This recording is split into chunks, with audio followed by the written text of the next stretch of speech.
SIP ಮಾಡಿದ್ದೀನಿ, ಲಾಭನೇ ಬರ್ತಿಲ್ಲ. ಏನು ಮಾಡೋದು ಅಂತಲೇ ಗೊತ್ತಾಗ್ತಿಲ್ಲ. ಖಾಲಿ SIP ಮಾಡಿದ್ರೆ ಲಾಭ ಹೇಗಾಗುತ್ತೆ? ಲಾಭ ಆಗಬೇಕು ಅಂದರೆ ಅದಕ್ಕೊಂದು ರೂಲ್ಸ್ ಇದೆ.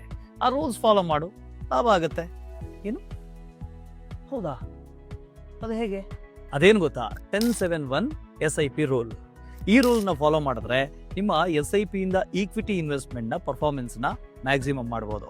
ಈ ರೂಲ್ ಇದೆಯಲ್ಲ, ಇದು ಮಾರ್ಕೆಟ್ನ ವೊಲಾಟಿಲಿಟಿ, ಇನ್ವೆಸ್ಟ್ಮೆಂಟ್ ಹಾರಿಸಾನ್ ಜೊತೆಗೆ ಲಾಂಗ್ ಟರ್ಮ್ ಅಲ್ಲಿ ನೀವು ವೆಲ್ತ್ ಕ್ರಿಯೇಟ್ ಮಾಡೋದಕ್ಕೆ ಹೆಲ್ಪ್ ಮಾಡುತ್ತೆ. ಹಾಗಾದ್ರೆ ಈ ರೂಲ್ ಏನಂತೀರಾ? ಹೇಳ್ತೀನಿ ಕೇಳಿ. 10% ಆನ್ಯುವಲ್ ಕರೆಕ್ಷನ್ ಮೊದಲನೇದು.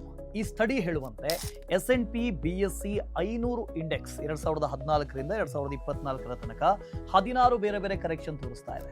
ಇದು 9.6% ಹೆಚ್ಚಾಗಿತ್ತು. ಸೊ ಇಲ್ಲಿ 10% ಆನ್ಯುವಲ್ ಮಾರ್ಕೆಟ್ ಕರೆಕ್ಷನ್ ಎಕ್ಸ್ಪೆಕ್ಟ್ ಮಾಡಬಹುದು. ಇದರಿಂದ equity fund unit lower NAV ಮೇಲೆ ಅಕ್ಯುಮುಲೇಟ್ ಮಾಡೋದಕ್ಕೆ ಸಹಾಯ ಮಾಡುತ್ತೆ. Second one, continue SIP for at least 7 years.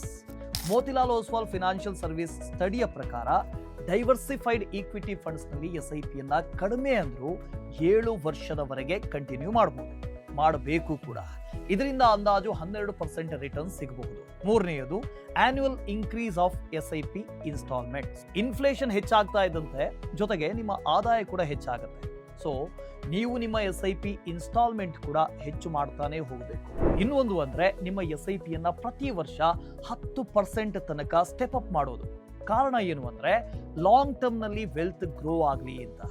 ಈ ಟೇಬಲ್ ನೋಡಿದ್ರೆ SIP ಇನ್ಸ್ಟಾಲ್ಮೆಂಟ್ 10% ಹೆಚ್ಚು ಮಾಡೋದ್ರಿಂದ ನಿಮ್ಮ ವೆಲ್ತ್ ಅದು ಹೇಗೆ ಗ್ರೋ ಆಗ್ತಿದೆ ಅನ್ನೋದು ಗೊತ್ತಾಗುತ್ತೆ.